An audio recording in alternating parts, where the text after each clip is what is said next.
ત્યાર પછીનો નવો ટોપિક ઉત્પાદનના સાધનોના સંદર્ભે આપણે ચર્ચા કરવાની થઈ છે. ઉત્પાદનના જે 4 સાધન છે, જમીન, મૂડી, શ્રમ અને નિયોજક, એના વિશે વિગતે ચર્ચા અહીં કરવામાં આવી છે. એના અનુસંધાને આપણે થોડીક વાત કરીએ. માણસ અમર્યાદિત જરૂરિયાતો ધરાવે છે. આપણી જરૂરિયાતો અસંખ્ય અને અમર્યાદિત છે. એક જરૂરિયાત સંતોષાય ત્યાં બીજી જરૂરિયાત આવીને ઊભી રહે છે. બીજી જરૂરિયાત સંતોષીએ ત્યાં ત્રીજી જરૂરિયાત આવીને ઊભી રહી જાય. એટલે જરૂરિયાતો એક પછી એક ક્રમબદ્ધ આવતી જાય છે. એટલે આપણી જરૂરિયાતો અમર્યાદિત છે. આ જરૂરિયાતોની પૂર્તિ માટે વસ્તુ અને સેવાઓનું ઉત્પાદન કરવામાં આવે છે. એક સ્થળેથી બીજે સ્થળે જવું છે તો એની માટે વાહન વ્યવહાર, તો સ્કૂટરનું ઉત્પાદન થાય છે, કારનું ઉત્પાદન થાય છે, બસનું ઉત્પાદન થાય છે, ટ્રેન છે, હવાઈ જહાજ છે. આ બધી વસ્તુઓ દર્શાવવામાં આવે છે. તો આ બધું ઉત્પાદન થાય છે. આપણી જરૂરિયાતમાં ખોરાક છે, કપડાં છે, તો એનું ઉત્પાદન થતું જોવા મળે છે. એટલે માનવીની જરૂરિયાત સંતોષી શકે તેવી વસ્તુ કે સેવાઓને ઉપયોગી સ્વરૂપ આપવા આવે તે ઉત્પાદન છે. એટલે છેવટની વસ્તુ જેને કહી શકાય. ઉપયોગમાં ઉપયોગી બે શબ્દ છે. સીધો જ આપણે ઉપયોગમાં લઈ શકીએ જ્યારે તૈયાર વસ્તુ થાય છે, ત્યારે જે તૈયાર વસ્તુ બનાવવા માટે, એટલે રો મટીરિયલથી લઈ અને તૈયાર વસ્તુ માટેની વચ્ચેની જે આખી પ્રક્રિયા છે, એ પ્રક્રિયાની અંદરના જે સાધનો છે એને ઉત્પાદનના સાધનો કહેવાય છે. અને એના દ્વારા જે વસ્તુનું સર્જન થાય છે એને અહીં ઉત્પાદન શબ્દ સાથે દર્શાવવામાં આવે છે. સાદી રીતે કહીએ તો ઉપયોગિતા ગુણનું સર્જન કરવાની પ્રક્રિયા એટલે ઉત્પાદન. ઉપયોગિતા ગુણ, અગાઉ ઉપયોગિતા એટલે શું એની આપણે ચર્ચા કરી ગયા છીએ. લખવામાં કામ આવે છે, મને લખવાથી આનંદ મળે છે, મારા દૃષ્ટિકોણમાં વધારો થાય છે, એટલે લેખકોના સંદર્ભે તમે ચર્ચા કરી શકો. તો આ એક વસ્તુ થઈ, બોલપેન છે, અને એના દ્વારા છે એ વ્યક્તિ કમાઈ શકે છે, તો એને દૃષ્ટિકોણ મળે છે એવું કહી શકાય. એનો આનંદ વધે છે, એનું કલ્યાણ થાય છે. એટલે આ વસ્તુને ઉત્પાદન શબ્દથી દર્શાવવામાં આવે છે. એટલે એની એક પ્રક્રિયા છે, પ્રોસેસ છે, એની અંદર જે સાધનો વપરાય છે એની ચર્ચા કરવામાં આવે છે. લાકડાને ખુરશીના સ્વરૂપમાં બદલવાથી તેમાં ઉપયોગિતાનો ગુણ છે. લાકડું છે, વૃક્ષ, એને કાપો, વૃક્ષને કાપ્યા પછી જે લાકડું એમાંથી ખુરશી બનાવો તો આપણને બેસવા માટે ઉપયોગમાં લેવાય છે. તો બેસવાથી આપણને આરામ મળે છે, થાક આપણો ઉતરે છે, એટલે ઉપયોગી વસ્તુ થાય એવો શબ્દ દર્શાવવામાં આવ્યો છે. તો આ પ્રક્રિયાને શું કહેવાય છે? ઉત્પાદન કહેવામાં આવે છે. દૃષ્ટિકોણના સર્જનની પ્રક્રિયામાં જે મદદરૂપ થાય છે તે બાબતોને સાધન કહે છે. એટલે આપણે ખુરશી બનાવવા માટે જેટલી કઈ પ્રક્રિયા થાય છે, જેટલી વસ્તુઓ વપરાય છે, એ બધાને શું કહેવાય છે? સાધનો કહેવાય છે. એટલે સમય બદલવાથી દૃષ્ટિકોણ વધે છે, સ્વરૂપ બદલવાથી દૃષ્ટિકોણ વધે છે, સમય બદલવાથી વસ્તુના દૃષ્ટિકોણમાં ઉપયોગિતાના ગુણમાં ફેરફાર થાય છે. હવે જો સ્થળ, ચોમાસું ચાલે છે અને એમાં આપણે ગુજરાતનો દરિયાકાંઠો, હરિયાળી તમને જોવા મળે છે. ડુંગરો ઉપર ઘાસ છવાઈ ગયું હોય, લીલાછમ ડુંગરો થઈ ગયા હોય, ત્યાં જાઓ એટલે તમને આનંદ મળે છે. ગુજરાત એમાં પોલો ફોરેસ્ટ, ત્યાં ઈડર પાસે, ત્યાં જાઓ તમને આનંદ મળે છે. જંગલ વિસ્તાર છે, રળિયામનું સ્થળ છે, ઝરણાઓ વહે છે, ઘણી બધી વસ્તુઓ અહીંયા કહી શકાય. સ્થળ, એક સ્થળેથી બીજે સ્થળે આવા રમણીય સ્થળમાં જાય એટલે દૃષ્ટિકોણ ઉમેરાય છે. સ્વરૂપ બદલવાથી આપણે શેરડીનો રસ પીએ છીએ. શેરડીના રાડામાંથી રસ કાઢવામાં આવે છે અને પછી જે ભાગ વધે છે શેરડીનો, એની ઉપર પ્રક્રિયા કરવામાં આવે છે. એની ઉપર પ્રક્રિયા થાય એટલે એમાંથી કાગળ બને છે. તો કાગળ આપણે ઉપયોગમાં, એટલે જો સ્વરૂપ બદલાઈ ગયું, શેરડીના છોતામાંથી બનાવવામાં આવતો કાગળ લખવા માટે કામ આવે, સ્વરૂપ બદલાઈ ગયું. કપડાં છે પહેરીએ છીએ, ફાટે, જીર્ણ થાય છે, એટલે શું કરીએ છીએ તો કે એ કપડામાંથી આપણે ગોદડા બનાવીએ છીએ તો ઠંડીથી રક્ષણ મળે છે. એટલે જો આખી પ્રક્રિયા બદલાઈ જાય છે, સ્વરૂપ બદલાઈ જાય છે, એટલે એની પણ વાત થાય છે.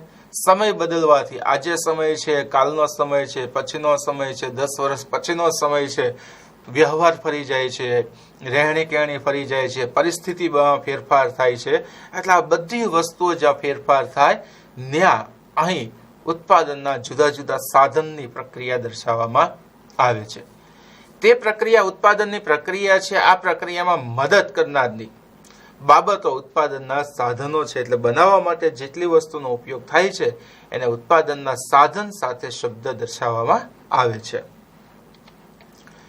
ઉત્પાદનના મુખ્યત્વે 4 સાધન દર્શાવ્યા છે. આમ તો ઘણા બધા છે, પણ 4 સાધનના સંદર્ભે જ વાત કરવાની. જમીન, મૂડી, શ્રમ અને નિયોજકના સંદર્ભે જ આપણે ચર્ચા કરવાની થાય. રાષ્ટ્રના કુલ વાર્ષિક ઉત્પાદનનો આધાર, દેશનું જે કુલ ઉત્પાદન છે, રાષ્ટ્રીય આવક છે, એની અંદર 4 સાધનની ગણતરી થાય છે. જમીન, મૂડી, શ્રમ અને નિયોજક. 4 સાધન સિવાય બીજાની ગણતરી થતી નથી. ઉત્પાદન પ્રક્રિયામાં 4 સાધનનું મહત્વ ઘણું બધું છે અને 4 સાધન મહત્વના છે અને સરખું યોગદાન આપવામાં આવે છે. વહેંચણીની ન્યાયી પ્રક્રિયા ઉત્પાદનના 4 સાધનને ઉત્પાદનમાં તેમણે આપેલા ફાળા મુજબ વળતર મળે છે. એટલે જમીનને ભાડું, મૂડીને વ્યાજ, શ્રમને વેતન, નિયોજકને નફો. આ 4ને આ રીતે વળતર મળે છે. હવે જમીન કેવું યોગદાન આપે છે, મૂડી કેવું યોગદાન આપે છે, શ્રમ કેવું યોગદાન આપે છે, નિયોજક પોતાનો ફાળો કઈ રીતે આપે છે, એમ વધતા ઓછા પ્રમાણમાં એને છે એ વળતર ચૂકવવામાં આવે છે. માર્શલ જણાવે છે કે ઉત્પાદનના મૂળ તો 2 જ સાધનો છે. હવે જ્યાં પાછળ યુટર્ન આવ્યું. પહેલા આપણને શું કીધું? 4 સાધન, જમીન, મૂડી, શ્રમ અને નિયોજક. હવે એમ કહે છે કે મુખ્ય 2 તે કુદરત અને માણસ. હવે તો ખાસ આપણે વિચાર કરીએ તો જમીન અને મૂડી છે ને એ કુદરતી છે, કુદરત ઉપર આધારિત છે, અને શ્રમ, નિયોજક બંને મનુષ્ય જ છે, એટલે માણસ. બરાબર છે? એટલે આમ ભેગા કરી નાખ્યા છે. અહીંયા માર્શલે બંનેને ભેગા કરી નાખ્યા છે. જમીન અને મૂડી કેમાં મૂકી દીધું છે? કુદરત આધારિત મૂકી દીધું છે. ખરેખર મૂડી છે એ માણસ આધારિત છે, પણ એમાં કુદરતી વસ્તુનો ઉપયોગ વધારે થાય છે એટલે એને કુદરત આધારિતમાં મૂકી શકાય. બરાબર છે? પણ શ્રમ અને નિયોજક તો પ્યોર મનુષ્ય જ છે, માણસ છે, એટલે અહીંયા શબ્દ મૂકી દીધો માણસ. એટલે 2 સ્વરૂપ એને દર્શાવવામાં આવ્યા છે. તો જોઈએ, સૌથી પહેલું ઉત્પાદનનું સાધન છે જમીન. જમીન એટલે શું? ભૂમિ જેને આપણે કહીએ છીએ. તો પહેલી તો વસ્તુ એ કે જમીન બની કઈ રીતે? જમીનનો ઉદ્ભવ ક્યાંથી થયો? સૃષ્ટિ, પૃથ્વીનો ઉદ્ભવ ક્યાંથી થયો? તો કે ભાઈ સૂર્ય સાથે કોઈ ખડક અથડાય છે અને સૂર્યનો એક ભાગ છૂટો પડીને અંતરિક્ષમાં ફરે છે. આ અંતરિક્ષમાં ફરે છે, સમય જતા ઠરે છે, કારણ કે સૂર્ય લાવારસ, સમય જતા શું થાય છે? ઠરે છે. પૃથ્વી પેલા ગોળ નહોતી, લંબગોળ નહોતી, નારંગી આગળની નહોતી, પણ એના ડુંગરો હતા ધીમા આવા. પણ પૃથ્વી ઝડપથી ગોળ ફરે છે એટલે ડુંગરો ધીમે ધીમે ઘસાતા ગયા અને એક સમતલ સપાટી અસ્તિત્વમાં આવી ગઈ. એટલે આખી નારંગી આકાર જેવું એનું સ્વરૂપ અસ્તિત્વમાં આવે છે. એટલે આ પૃથ્વી છે એમાંથી છૂટી પડી. પછી આ લાવારસ ધીમે ધીમે શું થાય છે? ઠરે છે. એટલે ઉપરનો ભાગ છે એ કાળો છે, કાળી અને ચીકણી માટી એવું કહીએ છીએ. એટલે જમીન છે બળી ગઈ, એક પ્રકારનો ખડક થઈ ગયો, એટલે જમીન આવરણ. એમાં બાષ્પીભવનની પ્રક્રિયા થઈ એટલે પાણી, નદી, સરોવરો અસ્તિત્વમાં આવ્યા. અમુક એવા તત્વો હતા એમાંથી વૃક્ષો અસ્તિત્વમાં આવ્યા એટલે જંગલોનું નિર્માણ થયું. પ્લેટો ભટકાણી એટલે શું થયું? પર્વતો અસ્તિત્વમાં આવ્યા એટલે નદીઓ છે, પછી આપણે વાત કરી શકીએ વૃક્ષો છે, પછી આ પર્વતો છે, આ બધાને આપણે શું કહેવાય છે? જમીન વિસ્તાર તરીકે દર્શાવી શકીએ. એટલે પૃથ્વીનું ઉપલું પડ કે જ્યાં મનુષ્ય વસવાટ કરે છે અને અહીંયા જુદી જુદી વસ્તુઓ છે એને આપણે શું કહીએ? જમીન. એટલે કે તમામ પ્રકારની કુદરતી સંપત્તિ એવો શબ્દ અહીં દર્શાવવામાં આવે છે. માર્શલના મતે મનુષ્યને ઉત્પાદનના મદદરૂપ થતા કુદરતી પરિબળો જમીન છે, એટલે કે હવા, પાણી, સૂર્યપ્રકાશ, આબોહવા, આ બધાને આપણે જમીન કહીએ. એટલે તમામ પ્રકારની કુદરતી જે વસ્તુઓ છે જે આપણને બક્ષિસ સ્વરૂપે પ્રાપ્ત થઈ છે એ બધાને આપણે શું કહી શકીએ? જમીન તરીકે ઓળખાવી શકાય. ઉત્પાદનના મદદરૂપ ખનિજ, ખાણ, પર્વત, નદી, ગરમી તમામને જમીન ગણીએ તો જમીનના મહત્વના લક્ષણો નીચે મુજબ છે. એટલે કુદરતી પ્રક્રિયા થઈ ગઈ, એટલે કુદરતની બક્ષિસ. પહેલું જ સર્જન. માણસે જમીન બનાવી નથી, માણસ જમીન બનાવી શકતો નથી. જમીન જેવું આવરણ બનાવી શકે અંશ પૂરતું, સંપૂર્ણ જમીન બનાવી શકતો નથી. એટલે જમીન કોને બનાવી? તો કે ભાઈ કુદરતે બનાવી. એટલે કુદરતી બક્ષિસ એવો શબ્દ પણ દર્શાવી શકાય. જમીનનો પુરવઠો સ્થિર છે, જમીન નિશ્ચિત છે. જો ભારતનું ક્ષેત્રફળ નિશ્ચિત છે, એશિયાનું ક્ષેત્રફળ નિશ્ચિત છે, 7 ખંડો છે તેનું ક્ષેત્રફળ નિશ્ચિત છે, એમાં કોઈ ફેરફાર નથી. એટલે જમીનનો વિસ્તાર કેવો છે? ચોક્કસ છે, એમાં વધારો થતો નથી. જમીન અગતિશીલ છે. અગતિશીલ છે એટલે કે જમીન એક સ્થળેથી બીજે સ્થળે જઈ શકતી નથી. સહારાના રણ પ્રદેશો છે એને ભાવનગરમાં લઈ આવો, નો આવે. એટલે અગતિશીલતા થાય. એનો અંશ આવે. થેલી ભરીને તમે ધૂળ લાવી શકો, રેતી લાવી શકો, બરાબર છે, પણ સંપૂર્ણ ફેરવી શકતા નથી. એટલે જમીનની ગતિશીલતા કેવી છે? અગતિશીલ એવો શબ્દ દર્શાવવામાં આવે છે. તેની ફળદ્રુપતા જુદી જુદી હોય છે. ગમે ત્યાં તમે જાઓ, જમીનની ફળદ્રુપતા જુદી જુદી છે. ભાવનગરમાં તો કે ભાઈ ભાલિયા ઘઉં વધારે થાય છે, કારણ કે એને અનુકૂળ જમીન, આબોહવા, તાપમાન જોવા મળે છે. સિમલા બાજુ જાઓ તો સફરજનનું ઉત્પાદન થાય છે. મહારાષ્ટ્રમાં તો કે શેરડીનું ઉત્પાદન થાય. જો બધી જ જગ્યાએ જમીનની ગુણવત્તા જુદી જુદી જોવા મળે છે. જ્યાં જેવી જમીન, જેવો પોષક તત્વો, એવી વસ્તુનું સર્જન થતું જોવા મળે છે. ભૂમિને મળતા વળતર જે છે, એને જે મળે છે એને શું કહેવાય છે? ભાડું. એટલે એને જે ફાળો આપે છે ઉત્પાદન પ્રક્રિયામાં, એના બદલામાં જમીનને શું મળે છે? ભાડું મળે છે. ભાડા સ્વરૂપે અહીં દર્શાવવામાં આવે છે. પછીનો મુદ્દો આવે છે શ્રમ.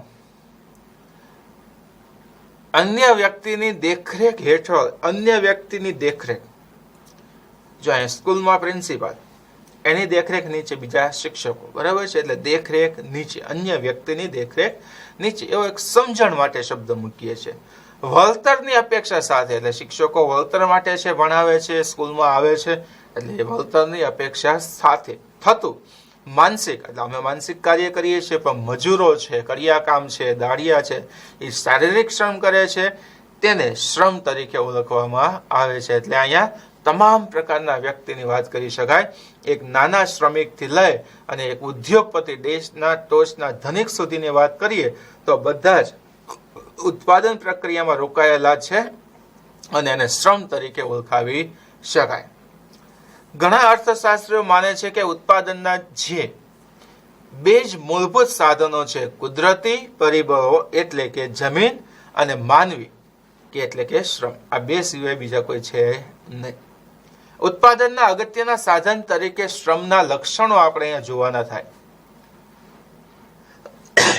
શ્રમ અને શ્રમિક અભિન્ન, અવિભાજ્ય છે, વિભાજન થાય નહીં. હું અત્યારે અહીંયા તમને છે એ ઓનલાઈન શિક્ષણ આપવાનો પ્રયત્ન કરું છું, શિક્ષણ આપું છું. હું અત્યારે અહીંયા છું તો અહીંયા જ રહીશ. મારું શરીર અહીંયા છે, મારો દેહ અહીંયા છે, મારી આત્મા અહીંયા છે. અત્યારે મેં અહીંયા સમય આપ્યો છે. હવે હું અહીંયા લેક્ચર લઉં છું અને મને બીજી કોઈ જગ્યાએથી કોલ આવે અને મારી આત્માને એમ કહું, મારા શ્રમને એમ કહું, હું અહીંયા લેક્ચર પૂરો કરીને આવું છું, ત્યાં સુધી તું ત્યાં ભણાવજે. શક્ય છે? નથી શક્ય. કારણ કે જ્યાં વ્યક્તિ છે, જ્યાં શ્રમિક છે, ત્યાં જેનો શ્રમ છે, અન્ય જગ્યાએ શ્રમ જઈ શકતો નથી. એટલે એ વસ્તુ અહીં દર્શાવી શકાય નહીં. એટલે બંને જુદા પાડી શકાય નહીં. બરોબર છે? ખેડૂત, એટલે આપણે વાત કરીએ જમીન અને જમીનદાર, તો આ બંને કેવા છે? વિભાજ્ય છે. જમીનને તમે જાઓ ત્યાં સાથે લઈ જઈ શકતા નથી, ધ્યાન ત્યાં રહે છે, ખાલી વ્યક્તિ જ પોતે એક સ્થળેથી બીજે સ્થળે જાય છે. જ્યારે શ્રમિક એની અંદર એનો શ્રમ છુપાયેલો છે, એની સાથે રહે છે, એટલે અવિભાજ્ય છે એવો શબ્દ દર્શાવવામાં આવે છે. શ્રમ નાશવંત છે. મને માની લો કે 2-3 દિવસ તાવ આવ્યો, હું ઘરે આરામની પસંદગી કરીશ કારણ કે તાવ આવે છે, તો એ 3 દિવસના મારા શ્રમનો શું થાય છે? નાશ થાય છે. મને તાવ આવે તો મારો શ્રમ કાઢીને તિજોરીમાં મૂકી દઉં, 3 દિવસ પછી તાવ વયો જાય, પાછો શ્રમ શરીરમાં ફિટ કરી દઉં, એવું થતું નથી. એટલે 3 દિવસ મેં આરામની પસંદગી કરી તો એ મારા શ્રમની શું થયું? નાશ થયું. પછીના દિવસોમાં હું બેવડું કામ કરી શકતો નથી. એટલે શ્રમ છે કેવો છે? નાશવંત છે એવો શબ્દ અહીં દર્શાવવામાં આવે છે. સામાજિક માનસિક કારણો ગતિશીલતાને અસર કરે છે. મારે અમેરિકા જવું છે તો હું નોકરી કરવા માટે જઈશ? હા અને ના બંનેમાં જવાબ આવે. હું જાઉં ક્યારે જાઉં? કે જ્યારે મારે ઘર સાથે આર્થિક વ્યવહારની જવાબદારી ન હોય, હું સ્વતંત્ર હોઉં તો હું વયો જઈશ. પણ મારા માથે છે એ ઘરની સંપૂર્ણ જવાબદારી હોય તો હું નહીં જાઉં. પહેલો શબ્દ, કારણ કે ભારણ છે, સંબંધો છે, મા છે, બહેન છે, પપ્પા છે, મમ્મી છે, ભાભી છે, ભાઈ છે, પત્ની છે, દીકરા છે, દીકરી છે, બધી જ વસ્તુ જ્યાં સંબંધ કામ કરે છે તો હું જઈશ નહીં. એટલે હું જુદો નથી પડી શકતો કારણ કે મારી પાસે ઘરની જવાબદારી છે, એટલે હું નહીં જઈ શકું. બીજી બાજુ એવું થાય કે મારું વલણ એવા પ્રકારનું હોય તો હું ન જઈ શકું. કદાચ એવું બને ભાષાનું બંધન મને નડે, કદાચ મારી પાસે ભલે ક્ષમતા હોય પણ મને અંગ્રેજી ન આવડતું હોય તો હું અમેરિકા જઈ શકતો નથી. કારણ કે ત્યાં જઈને હું કઈ રીતે લોકો સાથે વ્યવહાર કરું, આ એક શબ્દ લાગુ પડે છે. બીજી બાજુ વાતાવરણની અસર પણ થાય છે. અહીંનું વાતાવરણ, ત્યાંનું વાતાવરણ, ટેમ્પરેચર, આ બધામાં ફેરફાર થાય છે. એટલે વ્યવહાર કરવો ગતિશીલતાની દ્રષ્ટિએ કેવો પડે છે? અનુકૂળ ન પણ આવે. એટલે સામાજિક કારણો છે, માનસિક કારણો છે, એ ગતિશીલતા કેવી કરે છે? ઓછી કરે છે એવો શબ્દ દર્શાવવામાં આવે છે. દરેક શ્રમિકની કાર્યક્ષમતા જુદી જુદી હોય છે. કામ કરવાની ક્ષમતા, વિચારવાની ક્ષમતા કેવી છે? અલગ અલગ છે. કોઈ 2 કલાક, કોઈ 3 કલાક, કોઈ 5 કલાક. કોઈ એવા વ્યક્તિ છે કે 1 જ કલાકમાં છે એવું કામ કરીને દેખાડે જે 10 કલાક બરાબર હોય. એટલે કાર્યક્ષમતાઓ દરેક વ્યક્તિની કેવી આવે છે? અલગ અલગ કાર્યક્ષમતાઓ અહીં દર્શાવવામાં આવે છે. શ્રમના પુરવઠાનો આધાર વસ્તી પર છે. આપણી વસ્તી 121 કરોડની છે તો આપણે અહીંયા ઓછામાં ઓછા 80 કરોડ યુવાનો છે તો આપણો શ્રમનો પુરવઠો 80 કરોડનો થયો, એટલે વસ્તી આધારિત છે. કદાચ ભવિષ્યની અંદર એવું બને કે 120 કરોડનો તો આપણો શ્રમનો પુરવઠો હોય ત્યારે વસ્તી કદાચ 1.5 કરોડ 1.5 અબજ જેટલી પણ આપણને જોવા મળે છે. એટલે સામાન્ય વસ્તુ કહે છે કે વસ્તી અને એમાં યુવાનો કેટલા છે એ આપણો શ્રમનો પુરવઠો જોવા મળે છે. શ્રમને ચૂકવાતા વળતરને શું કહેવાય છે? વેતન, પગાર એવા શબ્દથી અહીં દર્શાવવામાં આવે છે. મૂડી આધુનિક ઉત્પાદનની પ્રક્રિયામાં અગત્યનું ગણાતું સાધન અત્યારના સમયે આ 21મી સદીની અંદર મૂડી છે એ અગત્યનું સાધન ગણવામાં આવે છે. શ્રમ અને જમીન એ કુદરતી સર્જન છે. માણસને કુદરતે બનાવ્યા છે, જમીન કુદરતે બનાવી છે, પણ જ્યારે મૂડીને કોને બનાવ્યું છે? માણસે બનાવ્યું છે. આ મારી મૂડી છે, મારી સંપત્તિ છે, પણ આ બનાવીશ કોણે? મનુષ્ય બનાવી. આ બળ મારી મૂડી છે, કોને બનાવીશ? મનુષ્યએ બનાવી છે, માણસે બનાવી છે. એટલે અહીંયા મૂડી એ માનવ સર્જિત સાધન એવા શબ્દથી ઓળખવામાં આવે છે. મૂડી એટલે એવી ભૌતિક વસ્તુ જે ઉત્પાદનમાં મદદરૂપ થાય છે. શિક્ષણ ઉત્પાદન કરું છું, લખું છું, ભણાવું છું તો ઉત્પાદન થયું ને કોનું? શિક્ષણનું. તો મદદરૂપ સાધન કહી શકાય. ટ્રેક્ટર છે તેને મૂડી કહેવાય છે, માનવ સર્જિત છે, જે ખેતરમાં ચાલે છે, ખેતી કામ કરે છે, માલ સામાનના વહન માટે ઉપયોગી છે, તેને મૂડી શબ્દથી ઓળખવામાં આવે છે. મૂડીને ઉત્પાદિત જો એવો શબ્દ છે, ઉત્પાદન કરવા માટે ઉપયોગમાં લેવાતું સાધન, એને ઉત્પાદિત સાધન કહેવાય છે, માનવામાં આવે છે. કારણ કે મૂડી એ એવી ભૌતિક વસ્તુ છે જેનું ઉત્પાદન થયું છે અને હવે તે ઉત્પાદનમાં મદદરૂપ થાય છે. એટલે પહેલા તો આપણે ખેતર ખેડવું છે તો ટ્રેક્ટરનું ઉત્પાદન થયું એટલે ઉત્પાદન કહેવાય છે. અને ટ્રેક્ટર જ્યારે એ ખેતર ખેડે છે ત્યારે ઉત્પાદિત સાધન છે, ઉત્પાદન પ્રક્રિયામાં મદદરૂપ છે, એટલે એને મૂડી શબ્દથી ઓળખવામાં આવે છે. ટ્રેક્ટરનું જ ઉદાહરણ છે અહીંયા. મૂડી અને સંપત્તિ વચ્ચે પણ તફાવત છે. જો અહીંયા શબ્દ કીધો છે, તમારા ઘરે પંખો છે તો એ તમારી સંપત્તિ કહેવાય, બરાબર? તમારા ઘરે પંખો છે તો શું કહેવાય? સંપત્તિ. મૂડી કોને કહેવાય? તમે કોઈ દુકાન ચલાવો છો, કોઈ ફેક્ટરી ચલાવો છો અને એની અંદર તમે પંખો કે એસી રાખો છો તો એને શું કહેવાય? મૂડી. કારણ કે ઉત્પાદન પ્રક્રિયામાં વપરાયેલું સાધન છે એટલે એને મૂડી શબ્દથી ઓળખવામાં આવે છે. સંપત્તિ પણ ભૌતિક હોય છે, અભૌતિક પણ હોય છે, પણ બધી સંપત્તિ ઉત્પાદન પ્રક્રિયામાં સામેલ થતી નથી. એટલે બધી સંપત્તિને આપણે મૂડી એવો શબ્દ પણ દર્શાવી શકતા નથી. મૂડીના લક્ષણો. ઉત્પાદનનું માનવ સર્જિત સાધન, હમણાં જ આપણે વાત કરી, સૌથી વધારે ગતિશીલ છે. યંત્ર America, Germany, Japan, Italy, France, Ethiopia, Jamia, chilli, Mexico, Jordan, Mexico, કોઈ પણ જગ્યાએ તમે લઈ જઈ શકો. એટલે કોઈ પણ સ્થળે જાય, કારણ કે અહીંયા સંબંધો જ નથી. બોલ પેને કોઈ દી કીધું મારે માસીને ઘરે જવું છે? ન જ કે, કારણ માનવ સર્જિત સાધન છે, આ નિર્જીવ વસ્તુ છે. યંત્રએ કોઈ દી કીધું આવું? ન જ કે. શું કામ ન કે? કારણ કેવું સાધન છે? માનવ સર્જિત સાધન છે. અને કેવું છે તો કે આ સાધન છે એ નિર્જીવ છે. અછત ધરાવતું સાધન, દરેક જગ્યાએ હોતું અછત છે, વસ્તુની અછત. એટલે એક ને એક સાધનનો અસંખ્ય જગ્યાએ ઉપયોગ કરવો પડે છે. ટ્રેક્ટરથી ખેતી થાય છે અને ખેતરથી બજાર સુધી અનાજ લાવવા લઈ જવા માટે પણ ઉપયોગમાં લેવાય છે. એટલે એક ને એક વસ્તુનો એક કરતા વધુ જગ્યાએ ઉપયોગ થાય છે. મૂડીને જે મળે છે એને શું કહેવાય છે? વ્યાજ સ્વરૂપે દર્શાવવામાં આવે છે. ત્યાર પછીનું છેલ્લું લક્ષણ છે નિયોજક છે. એના સંદર્ભે આપણે વાત કરીએ. ઉત્પાદનના સાધનનું સંયોજન કરનાર, બધાને ભેગા રાખનાર. કોને? જમીન, મૂડી અને શ્રમ. આ ત્રણેયને ભેગા રાખનાર, એની સંકલન કરનાર જે પ્રક્રિયા છે કોની છે? નિયોજકની છે. એટલે એને વ્યવસ્થાપક પણ કહી શકાય. શું કહી શકાય? વ્યવસ્થાપક અથવા તો નિયોજક. આ બે શબ્દથી દર્શાવવામાં આવે છે. વ્યવસ્થાપક વેતન પ્રાપ્ત કરનાર કર્મચારી છે જે સાધનની વ્યવસ્થા કરે છે. એટલે પ્રિન્સિપાલ છે એ કોણ કહેવાય? વ્યવસ્થાપક કહેવાય. જે શિક્ષકો, પટ્ટાવાળા, વિદ્યાર્થી આ બધાનું શું કરે છે?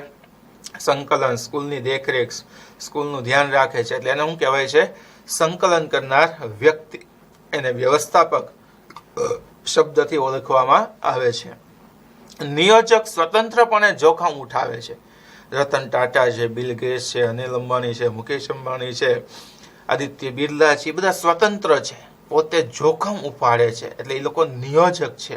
તેનું વળતર નિશ્ચિત નથી. અસંખ્ય વળતર પણ હોઈ શકે, ઓછું પણ વળતર હોઈ શકે, પરિસ્થિતિ આધારિત છે.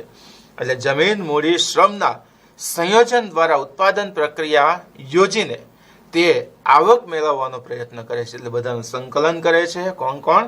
જમીન, મૂડી, શ્રમ અને વ્યવસ્થાપક. આ બધાને સંકલન કરી અને પોતે જોખમ ઉપાડે છે. એટલે એનું વળતર નિશ્ચિત હોતું નથી. નિયોજક ઉત્પાદનના ત્રણેય સાધનો, જમીન, મૂડી અને શ્રમ, નિશ્ચિત વળતર આપે છે અને તેનું જ વળતર નિશ્ચિત નથી. એટલે તમને જો અમને છે ચોક્કસ વળતર મળે છે, પ્રિન્સિપાલને ચોક્કસ વળતર મળે છે, પણ જે સંચાલકો છે એને ચોક્કસ વળતર નથી. એનું વળતર કેવું છે? અનિશ્ચિત છે. ક્યારેક વધારે છે, ક્યારેક કેવું છે? ઓછું વળતર જોવા મળે છે. નિયોજકના લક્ષણો. બધા જ વ્યક્તિ નિયોજક નથી. પહેલી તો વસ્તુ એ કહે છે નિયોજકની અંદર શું હોવું જોઈએ, એના ગુણ છે. તો પહેલી જ વસ્તુ અહીં કહે છે તે આર્થિક નિર્ણયો કરે છે, મૂડીરોકાણના, વ્યવહારના, બરાબર છે. તે જોખમ ઉપાડે છે. જોખમ લેવાની ક્ષમતા નિયોજકમાં જ હોય. આગળ પાછળનો બહુ વિચાર કરતો નથી. એને નફો મળવાની અપેક્ષા છે, એના વિચારો છે, એના આધારિત એ શું કરી નાખે છે? એક વખત જોખમ ઉઠાવે છે. નિયોજકીય શક્તિ એ ગુણ છે, દરેક વ્યક્તિમાં નથી, અમુકમાં જ આવી વસ્તુ જોવા મળે છે. સર્જન કરતા છે. નવું નવું સતત વિચાર્યા કરે, એનો જીવ કોઈ શાંતિથી ન બે. આજે કંઈક નવું સર્જન કરવું, કાલે નવું સર્જન કરવું, પછી નવું સર્જન કરવું, શું કરવું, કઈ રીતે કરવું, સતત એનું મગજ કેવું હોય, વિચારશીલ હોય છે, એને જ નિયોજક કહેવાય છે. એટલે નવી નવી વસ્તુ નવી નવી સ્વરૂપે રજૂ કરવાની, એનામાં મનોમંથન કરવાની વૃત્તિ એનામાં હોવી જોઈએ. એટલે જે નિયોજકને મળે છે શું મળે છે? છેલ્લે નફો. એટલે શ્રમ, મૂડી અને જમીન ને વળતર ચૂકવ્યા પછી જે કાંઈ વધે છે એ બધું એનો શું કહેવાય છે? નફો. અને નફાને એ દર્શાવવામાં આવે છે. નમસ્કાર વિદ્યાર્થી મિત્રો, ત્યાર પછીનો જે ટોપિક છે એને આપણે અહીંયા ચર્ચા કરવા જઈ રહ્યા છીએ.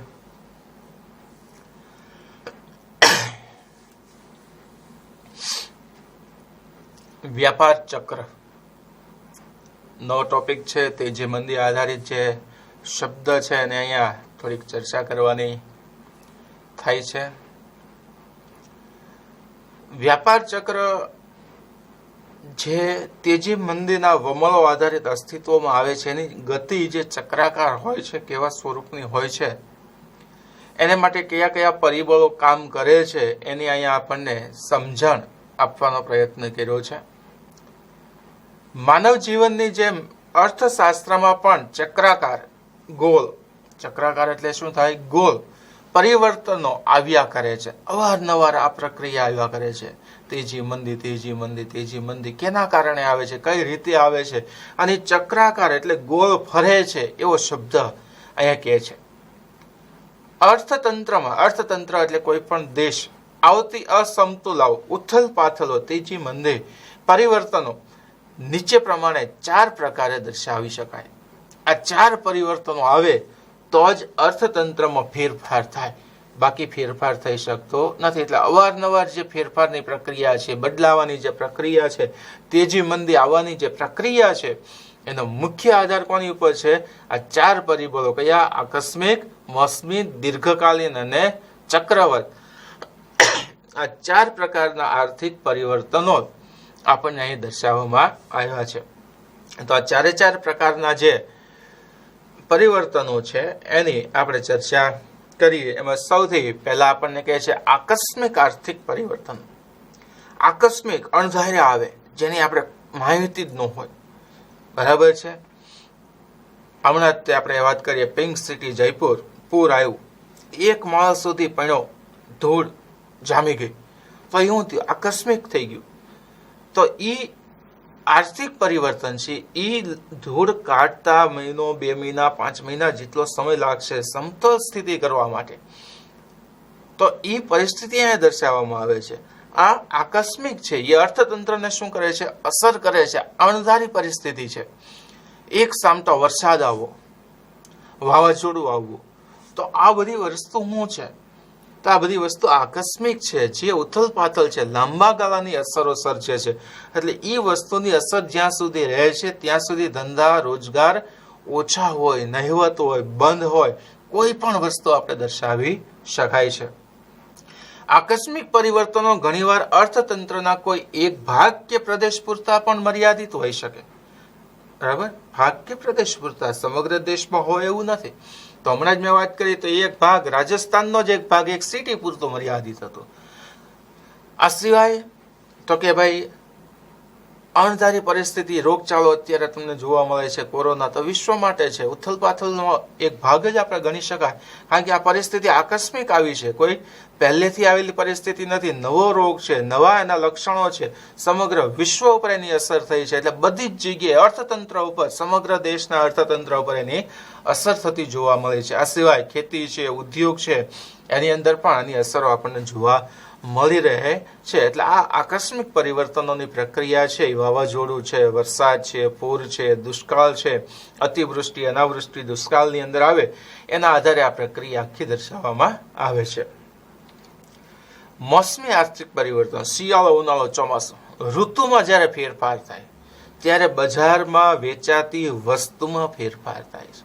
એક સરખી વસ્તુ એક સમયે વેચાઈ શકતી નથી. રોજગારીમાં પણ પરિવર્તન આવે છે, ઉત્પાદનમાં પણ પરિવર્તન આવે છે. એટલે દિવાળી છે તો ફટાકડાની રોજગારી વધારે હશે, શિયાળો છે તો ગરમ કપડાં છે એનું વેચાણ કરતા હોય, ઉત્પાદન કરતા હોય ત્યાં રોજગારી વધુ હોય. એટલે જો આ ઋતુ આધારિત ચાલ્યા કરે, દર વર્ષે આની અંદર પરિવર્તન, મોસમી પરિવર્તન એક ચક્ર ચાલ્યા કરે છે અને તેમાં સમયાંતરે પરિવર્તન આવતું જોવા મળે છે. સિઝનનો વ્યવસાય કરતા હોય તો એની અંદર પણ આ શબ્દ દર્શાવવામાં આવી રહ્યો છે. પછીનો શબ્દ છે દીર્ઘકાલીન આર્થિક પરિવર્તન. લાંબા ગાળાની અસર જે થતી હોય ને એની પણ એક જ દિશામાં અસર થતી હોય. અત્યારે તમામ લોકોનું ધ્યાન ક્યાં છે? એક જ દિશા છે. કઈ? તો કે ભાઈ કોરોનાની વેક્સિન. તમામ દેશના લોકો, તમામ વૈજ્ઞાનિકો, દેશના જે કાંઈ રાજકીય નેતાઓ છે, આ બધા જ લોકોનું ધ્યાન એક તરફી કેન્દ્રિત છે. એટલે સમજો કોઈ એક જ દિશાની અંદર અત્યારે પ્રયોગ વધારે થાય છે એવું કહી શકાય. તેને દીર્ઘકાલીન કહેવાય છે. કારણ કે વેક્સિન તો કે 6 મહિના, વર્ષ, 1.5 વર્ષ, 2 વર્ષ બનાવતા થાય છે. એટલે એક જ દિશામાં લાંબા સમય સુધી કામ રહે છે. એટલે અન્ય ક્ષેત્રો પર ધ્યાન કેવું હોય છે? ઓછું કેન્દ્રિત થાય છે. એટલે એને દીર્ઘકાલીન, લાંબા સમય સુધી કોઈ એક ક્ષેત્ર ઉપર એક જ દિશામાં જ્યારે પ્રયોગ થતા હોય એવા પરિવર્તનને અહીંયા દીર્ઘકાલીન પરિવર્તન તરીકે દર્શાવવામાં આવે છે. કે છે જો અર્થતંત્રમાં કોઈ ચોક્કસ દિશામાં, એટલે હમણાં જ કીધું કઈ દિશા પકડી છે અત્યારે, તો કે ભાઈ કોરોના વાયરસની વેક્સિન બનાવવા માટેની દિશા પકડી છે. કારણ કે અર્થતંત્રને અસર કરનારો અત્યારનો આ રોગ છે એટલે એ આપણે લઈ શકાય. લાંબા સમય સુધીની પ્રક્રિયા છે. એટલે વેક્સિન કોઈ ટૂંકમાં થોડા દિવસમાં બનાવ્યું નહોતું. 5 મહિના, 6 મહિના, વર્ષ, 1.5 વર્ષનો સમય, એટલે દીર્ઘકાલીન આર્થિક પરિવર્તન થઈ ગયું. કોઈ પણ ગતિશીલ અર્થતંત્રમાં જે વિકાસ સાધતું હોય, વિકાસ સાધવાનો પ્રયત્ન કરતું હોય, અર્થતંત્રમાં તેજી, મંદી, કોઈ પણ શબ્દને આધારે ટૂંકમાં અર્થતંત્ર જે ચાલતું હોય ત્યાં લાંબા ગાળાના પરિવર્તનો આવતા જ હોય છે. એક જ દિશામાં હોય છે. અહીંયા પરિવર્તનો ચક્રાકાર હોતા નથી. એટલે વારંવાર ફેરફાર થતો નથી. ચક્રવત આર્થિક પરિવર્તનો, તેજી, મંદી, ઉથલ પાથલ. એક સમયગાળા દરમિયાન ઉર્ધ્વગામી અને અધોગામી તેજી મંદીના વમળો સર્જાયા કરતા હોય, ચક્રીય ગતિમાં ફરતા હોય, તેને ચક્રવત પ્રવાહ તરીકે ઓળખવામાં આવે છે. એટલે વ્યાપાર ચક્રો આવા ચક્રીય પરિવર્તનો હોય છે. જુદા જુદા અર્થશાસ્ત્રીઓએ એની જુદી જુદી વ્યાખ્યા આપવાનો પ્રયત્ન કર્યો છે. એટલે ટૂંકમાં મોસમી છે, દીર્ઘકાલીન છે, ચક્રવત છે, આ બધા જે 4 આપણે પ્રકાર જોઈ ગયા છે પરિવર્તનના, આર્થિક પરિવર્તનના, એના આધારે જુદા જુદા જે અર્થશાસ્ત્રીઓ છે, મહાનુભાવો જેને કહી શકાય, એ વ્યાપાર ચક્રની વ્યાખ્યા આ રીતે આપી છે. હેબલર નામના અર્થશાસ્ત્રી જે જણાવે છે, વારાફરતી આવતા, જો વારાફરતી, પહેલા તેજી, પછી મંદી, પછી તેજી, પાછી મંદી, પાછી તેજી, પાછી મંદી, એટલે વારાફરતી આવ્યા જ કરે. સારા અને ખરાબ, તેજીમાં સારા પરિણામ મળે અને મંદીમાં ખરાબ પરિવર્તનો જોવા મળે છે અને વ્યાપાર ચક્ર કહેવાય છે. વોટ્રે એની જ શબ્દ છે. શબ્દ ભલે બદલાઈ ગયા પણ અર્થ એક જ શબ્દનો થાય છે. વ્યાપારના સારા અને ખરાબ એટલે તેજી અને મંદી તબક્કાઓ જે વારાફરતી આવતા હોય એને વ્યાપાર ચક્ર તરીકે ઓળખાવી શકાય. એટલે તેજી મંદીના જે પરિબળો અવારનવાર અર્થતંત્રમાં આવ્યા કરે છે એની ચર્ચા થાય છે. વ્યાપાર ચક્રની વ્યાખ્યા પરથી નીચેના લક્ષણો તારવી શકાય. પહેલું કહે છે અર્થતંત્રમાં આર્થિક ઉથલ પાથલ થાય છે. એટલે અર્થતંત્રમાં અવારનવાર તેજી મંદી આવ્યા કરે છે. અર્થતંત્રમાં સારા અને ખરાબ, મંદીના કારણે શું થાય તો કે ભાઈ રોજગારી ઘટે, ગરીબી વધે, ઉત્પાદન ઘટશે, આવક ઘટશે. જ્યારે સારા એટલે તેજી હોય તો આવક વધે, ઉત્પાદન વધે, પછી વિચારોમાં પરિવર્તન આવશે, આ બધું રોજગારી વધશે, આ બધું સારા પરિણામ આપણે દર્શાવી શકાય. મૂળભૂત રીતે અર્થતંત્રમાં વપરાશને પરિણામે ઉદ્ભવતી માંગમાં પરિવર્તન આવે છે. તેજીમાં માંગ વધુ હોય અને મંદીમાં માંગ કેવી હોય? ઓછી હોય. વ્યાપાર ચક્રીય ઉથલ પાથલ સરખા સમયાંતરે ઉદ્ભવતી નથી. 2 મહિના તેજી હોય તો 3-4 મહિના 5 મહિના પાછી મંદી આવે, પછી વર્ષ 1.5 વર્ષ તેજી આવે, પછી 1-2 મહિના પાછી શું આવે? મંદી. એનો કોઈ ચોક્કસ સમયગાળો હોતો નથી. એ વારાફરતી અવારનવાર છે એકબીજા સાથે સંકળાયેલી પ્રક્રિયા જોવા મળે છે. વ્યાપાર ચક્રના તબક્કા આપ્યા છે, 4 તબક્કા છે, બરાબર છે. એની આપણે અહીંયા થોડીક સમજૂતી મેળવીએ એટલે આપણો પાઠ અહીં કેવો થશે? પૂરો. પહેલું તેજી. વ્યાપાર ચક્રના આ તબક્કામાં વ્યાપાર પ્રવૃત્તિ ઉચ્ચ કક્ષાએ હોય છે. ઉત્પાદન વધુ હોય, રોજગારી વધુ હોય, આવક વધુ હોય, માંગ વધુ હોય, પુરવઠો વધુ હોય, એટલે ઉચ્ચ સપાટી કહેવાય.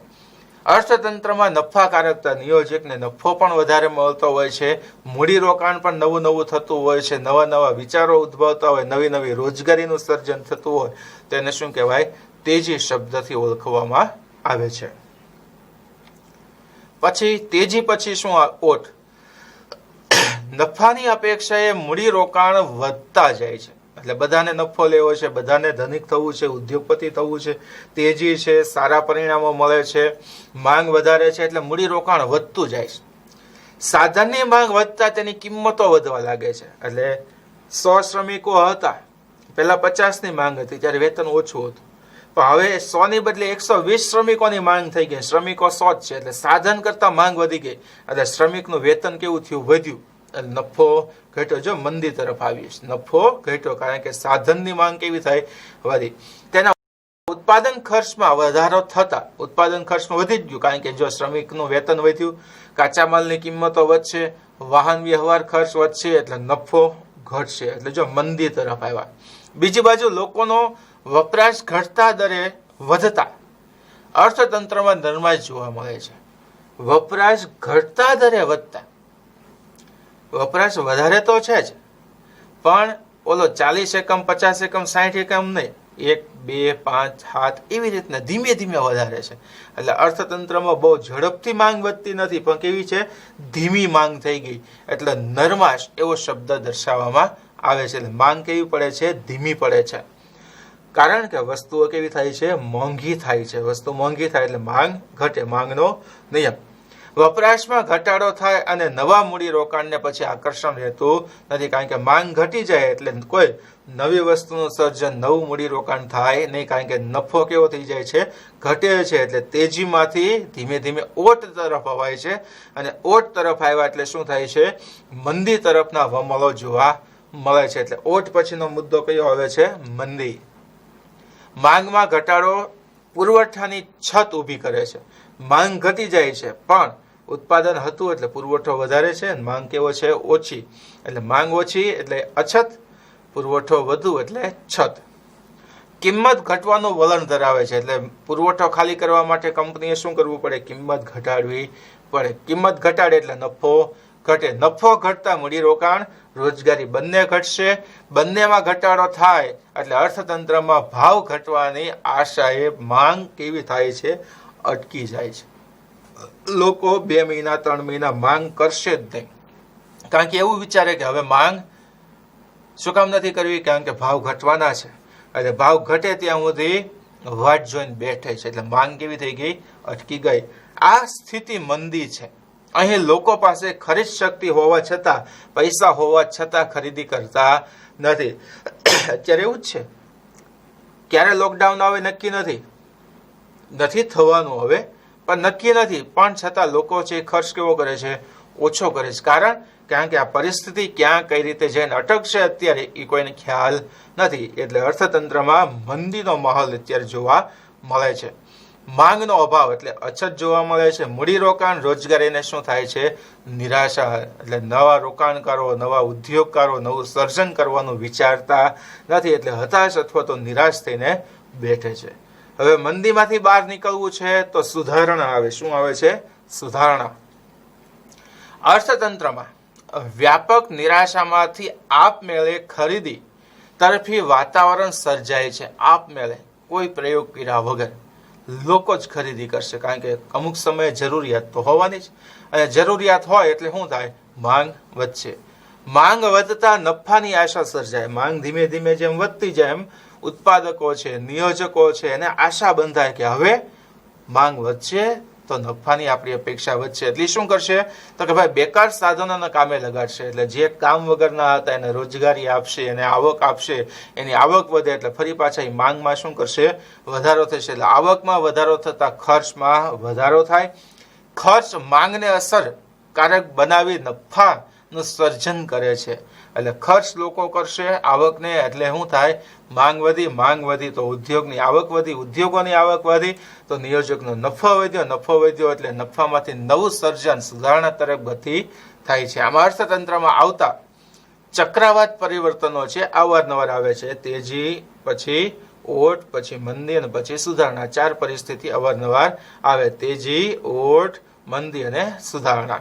યાદ રહે કે આવા પરિવર્તનો માંગ પુરવઠા આધારિત બજાર અર્થવ્યવસ્થામાં, મૂડીવાદમાં વધારે અસરકારક છે, અન્યથા જોવાતું નથી. એટલે જ્યાં માંગ અને પુરવઠો બધી જગ્યાએ નક્કી થાય છે, આપણે ચોથા પાઠમાં જે સમતુલા મેળવી હતી ને, બરાબર, વસ્તુની કિંમત નહીં, એના આધારિત અહીંયા આપણે શબ્દ સમજવાનો થાય છે.